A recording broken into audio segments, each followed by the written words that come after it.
Hey everybody, Dr. Rick Wallace dropping in on you. Moving around a little, overcast, slight drizzle.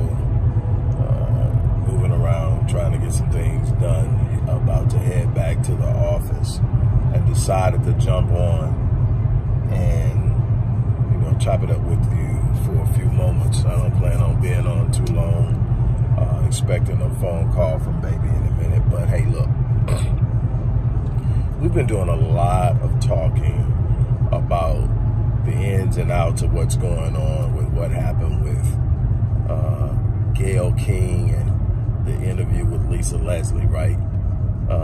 Me personally, I've been going in on anybody that stepped outside the lines based on how I do things.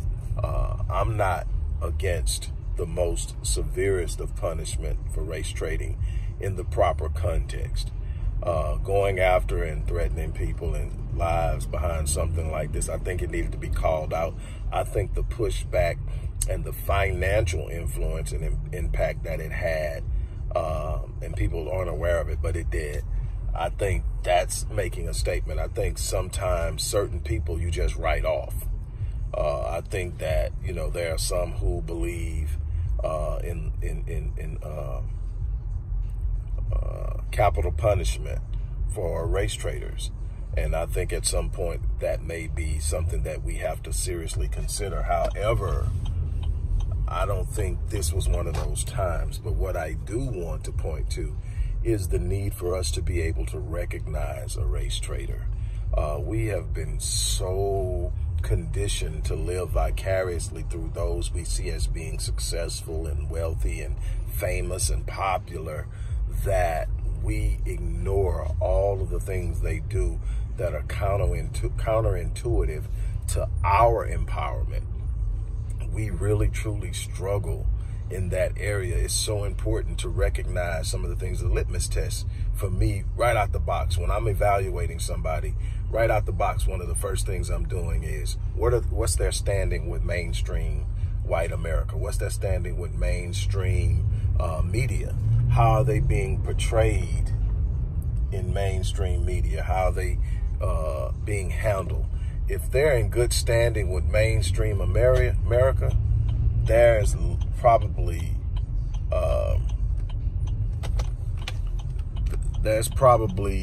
no chance that they're in major accident just happened right in front of us. If they're in good standing, if they're being applauded and celebrated by mainstream, the chances are they're serving mainstream in some way, shape, form, or fashion. And so it's important for us to be aware of that. That's one of my first litmus tests. If mainstream media is big upping them and hyping them and they're in love with them, they can't be serving us. It's that simple. So that's one thing. Another thing is, what do their receipts say? Pull their receipts. We have a tendency to buy into the superficial presentation of the look that they're doing something. Well, they gave $1 million to this, they gave $1 million to that. I'm not concerned about that as much as I am, what elements and mechanisms are they influencing within the black community that have the ability to empower? Prime example, someone like Oprah, worth $2.6 billion. And that doesn't even speak to the power and leverage and the reach and the access she has to additional resources because she's a billionaire. So she has a very long reach and which could be very influential. Someone like her could easily influence one or two financial institutions in every city that serve the black community, that provide black businesses with loans and working capital. It could also fund schools that are Afrocentric, that literally introduce young black children to their true identity, their nature, which is the first part of education. You are not educated in the true sense of the word until you have a sense of self, till you know who you are. Know yourself. Know thyself is the first rule of education. I don't care how well you handle calculus. I don't care how much you know about engineering. I don't care what you know about law and whatever degree you're in. If you don't know yourself, you will simply be used and manipulated, and you will become a tool for the enemy against your own people. You'll be paid well, but you will be useless to your people. And that's something that we've seen, that a lot of the affluent and the talented who are part of the talented 10th are usually conditioned to be used against us. Look at it in the music industry. What are they piping to our kids but trash? Because they didn't know who they were. All they saw was the dollar signs. And dollar signs will move someone who doesn't know who they are. Someone who knows who they are will not be shifted by the dollar sign alone. They know who they are. They know what their responsibilities are. They've been properly socialized. They understand the importance of being what they need to be to their people, that life is not just about them, that there's a bigger view, a bigger perspective, a bigger version of life that calls for them to be aware of what their people need from them. And that's something that we have to teach. And you educate a child by saying, hey, you're somebody special. The world is going to be different because you're in it. But for that to happen, these are some of the things you're going to have to do. And you teach them the responsibilities and the values, the interests and the principles that go along with it. That's how you do that. But we need schools where we can do that. But the public education system isn't designed to serve black people. The public education system is designed to enrich the wealthy and to funnel talent into positions and slots where it can be used for the furtherment of the system. It's that simple. We might not want to admit it. We can want to believe what we want to believe, but at the end of the day, the system has not served us because it was not designed for us. We're going to have mechanisms in place that allow us to step outside of the confines of traditionalism within the white racist system. And that is just the beginning. But let's say, for instance, if I can't see mechanisms of empowerment with someone that's being pushed down our throat, the black face in a high place being pushed down our throat, if I can't see where they are influencing mechanisms of empowerment, I'm not buying it. You can push it all you want to. You can try to sell it all you want to. I'm not buying it. I've got to see you put in some work. See, the people who are really doing the work in the black community are the people who are often maligned, often marginalized, often under attack, find it very hard to get mainstream behind them. Why? Because the last thing mainstream wants is empowered black people. Black people have been the go-to for come-ups. And that's because we don't know who we are. So we're the go-to for come-ups, for Arabs, for Asians. The Jews did it. Whites started it. And that's where everybody comes. Now even Latinos are coming for the come-up. You know, hey, they flood our communities with their businesses. So now once again, we've got to understand that if we want to be empowered, it's got to be us. It's got to be us, and we've got to be aware when they are putting someone in front of us who doesn't serve the purpose at hand. That's what's important, and that's the thing that we've got to be aware of, is that everybody that's smiling in your face is not for you. Everybody that's sitting around and, has the right complexion doesn't mean that they are for you. Oftentimes, they're simply being used as a distraction, as a form of misdirection, misinformation, and so much more. It's our responsibility to know who we are and what we're capable of and who we can trust. So that's my thing.